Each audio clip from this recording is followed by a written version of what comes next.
Congo کے دارالحکومت کنشاسا میں واقع مکالا سینٹرل جیل میں ایک خوفناک واقعہ پیش آیا۔ 1 اور 2 ستمبر کی درمیانی رات کو قیدیوں نے جیل توڑنے کی کوشش کی، جس کے نتیجے میں کم از کم 129 افراد ہلاک ہوئے اور 59 سے زیادہ زخمی ہو گئے۔ یہ جیل کانگو کی سب سے بڑی جیل ہے، جس میں 1500 قیدیوں کی گنجائش ہے، لیکن یہ بات سن کر آپ کو تعجب ہوگا کہ اس جیل میں 14 سے 15,000 قیدی رکھے گئے تھے۔ یہ بھی قابل ذکر بات ہے کہ جیل میں 90% لوگ صرف وہ تھے جو اپنے مقدمے کے انتظار میں ویٹ کر رہے تھے، جبکہ صرف 6% ایسے لوگ تھے جو ایکچولی اپنی سزا کاٹ رہے تھے۔ اریبہ، یہ واقعہ کانگو کے لیے کوئی نیا نہیں، کیونکہ 2017 میں بھی اس جیل سے 4000 سے زیادہ قیدی فرار ہو گئے تھے۔ اس بار مقامی باشندوں اور قیدیوں کے مطابق 1 ستمبر کی رات 9 بجے بجلی کی بندش کے بعد فائرنگ شروع ہوئی، جو اگلی صبح تک جاری رہی۔ کانگو کے وزیر داخلہ جیکومن شبانی کے مطابق 24 قیدی گارڈز کی فائرنگ سے مارے گئے، جبکہ وہ فرار ہونے کی کوشش کر رہے تھے۔ انہوں نے یہ بھی بتایا کہ خواتین کے ساتھ زیادتی کے واقعات بھی سامنے آئے ہیں۔ حکام کا کہنا ہے کہ 129 افراد جو ہلاک ہوئے، جن میں سے کچھ فائرنگ اور کچھ بھگدڑ میں مارے گئے۔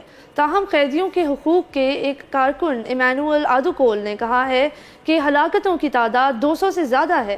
حکام نے قیدیوں کی کامیابی سے فرار ہونے کی بات کی تردید کی ہے، لیکن قیدیوں کا کہنا ہے کہ واقعے کے بعد مکالا سینٹرل جیل میں قیدیوں کی تعداد تقریباً 2000 کم ہو گئی ہے۔ ناظرین، حکومت کے مطابق جیل کے ایک حصے میں آگ لگا دی گئی تھی اور جیل کی انتظامی عمارت، خوراک کی گودام اور ہسپتال کو آگ سے نقصان پہنچا۔ ناظرین، متاثرین کے خاندانوں نے حکومت سے اس واقعے کی وجوہات اور حالات کے بارے میں وضاحت دینے کا مطالبہ کیا ہے۔ انسانی حقوق کے گروپس نے بھی یہی مطالبہ کیا ہے۔ کانگو کی حکومت نے ججوں سے اپیل کی ہے کہ وہ عارضی طور پر مکالا جیل میں لوگوں کو بھیجنا بند کر دیں، لیکن جیل ابھی بھی کھلی ہے۔ نائب وزیر اعظم برائے داخلہ و سیکیورٹی نے کہا ہے کہ ان افسوسناک واقعات کی تحقیقات کے لیے خصوصی کمیشن قائم کیا جائے گا۔ ناظرین، وزیر انصاف نے اس جیل توڑنے کی کوشش کو پری پلانڈ اٹیک قرار دیا۔ حکومتی عہدیداروں نے بتایا کہ دارالحکومت کے مضافات میں ایک نئی جیل کی تعمیر کو تیز کرنے کے لیے عارضی اقدامات کیے جا رہے ہیں۔ یورپی یونین کی ڈیلیگیشن نے 4 ستمبر کو کانگو کی حکومت سے مطالبہ کیا کہ وہ ان المناک واقعات پر جلد از جلد روشنی ڈالیں تاکہ ذمہ داروں کا تعین کیا جا سکے، بشمول انسانی حقوق اور قانون کی حکمرانی کے احترام کے حوالے سے۔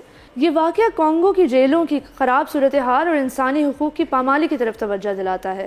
ناظرین، ہم آپ کو بتاتے چلیں کہ ایک قیدی کا قید ہونے کے بعد بھی اس کے کچھ حقوق ہوتے ہیں۔ اس کو جو قید دی گئی ہے یا جو بھی سزا سنائی گئی ہے، وہ آلریڈی اس کی کرائم کی پنشمنٹ ہے، اس کو آپ ڈبل پنشمنٹ نہیں دے سکتے۔ اسی لیے قید میں ٹارچر یا کسی قسم کی رکاوٹ، کھانے میں، ہیلتھ کیئر میں، صحیح فیسلٹیز کی موصولیت میں رکاوٹ، یہ ساری چیزیں جو ہیں وہ جو انٹرنیشنل لا ہے اس کی خلاف ورزی کرتی ہیں۔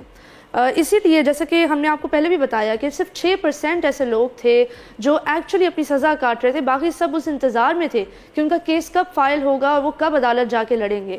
تو یہ ایک ایسے سسٹم کی، ایک ایسے جسٹس سسٹم کی عکاسی کرتا ہے جو بہت ہی سلو ہے اور شاید ہمارے جسٹس سسٹم سے ملتا جلتا ہے۔ بالکل، اور اگر یہ کہنا غلط نہ ہوگا کہ جس کے جیل میں صرف 6% قیدی سزا یافتہ ہوں، 94% قیدیوں میں ایسے بہت سے ہوں گے جو بالکل بے گناہ جیل میں قید ہوں گے اور ان کو وہ متاثر ہوئے ہیں، چاہے وہ مینٹل ہیلتھ ہو یا ان کی فزیکل ہیلتھ ہو۔ تو آئی ہوپ، کیونکہ اس پہ جنیوا کنونشن کافی زیادہ سٹریس ڈالتا ہے آن دا رائٹس آف پرزنس، تو اس پہ دنیا کو واقعی میں توجہ دینی چاہیے، چاہے وہ گوانتانامو بے کے قیدی ہوں یا وہ اس طرح کانگو کے قیدی ہوں، کہ ان کے حقوق کے سلب ہونے سے ان کو بچایا جائے، کیونکہ یہ انسانی حقوق کا مسئلہ ہے۔ بالکل معیز، اور یہاں ہم ناظرین کو ایک اور بات بتاتے چلیں کہ جو سلو جسٹس سسٹم کی ہم بات کر رہے تھے کہ عدالتی نظام میں ریسورسز کم ہیں اور کیسز بہت زیادہ ہیں، تو اس کا ایک چھوٹا سا حل ایک جج نے پاکستان میں بھی نکالا ہے۔ اور ہم ناظرین کو بتاتے چلیں کہ جہلم میں ڈسٹرکٹ سیشنز کورٹ کے ایک جج نے اپنی ججمنٹ میں چیٹ جی پی ٹی کا استعمال کیا، اور یہ ایک ایسا اے آئی چیٹ باٹ ہے جو آپ کو انفارمیشن بھی دے سکتا ہے اور آپ کے کہنے پر بڑے بڑے پیراگرافز بھی لکھ سکتا ہے، ایسیز لکھ سکتا ہے۔ تو ان جج صاحب نے اس چیٹ جی پی ٹی کے ایپ سے ایک بہت بڑی ججمنٹ لکھی اور اس کے بعد اپنا ایک جس کو کہتے ہیں اسیسمنٹ بھی پیش کیا کہ ان کے حوالے سے کتنا مؤثر تھا چیٹ جی پی ٹی کو اس ججمنٹ میں استعمال کرنا، اور ان کا ورڈکٹ تھا کہ ان کو کافی مدد ملی۔ تو اگر ہم ٹیکنالوجی پہ بیسڈ اس طرح کے سلیوشنز، اس طرح کی اسٹرکچرل پرابلمس کے لیے نکال سکیں تو ہمارے ملک کی بھی ترقی ہوگی، اور بلکہ دنیا بھر میں یہ جو ہے وہ پرابلم سلیوشن کو بھی کیا جائے گا۔ بالکل اریبہ، آپ نے ایک انتہائی زبردست اقدام کی جانب اشارہ دلایا، اور یہ ہمیں یاد دلاتا ہے کہ ٹیکنالوجی کا استعمال ہماری روزمرہ کی زندگی، چاہے وہ حکومتی امور ہوں، عدالتی امور ہوں، یا ہمارے اپنے نجی امور میں، اس میں ٹیکنالوجی کا استعمال کتنا ضروری ہے۔ سبسکرائب کریں اور بیل دبائیں تاکہ کوئی خبر رہ نہ جائے۔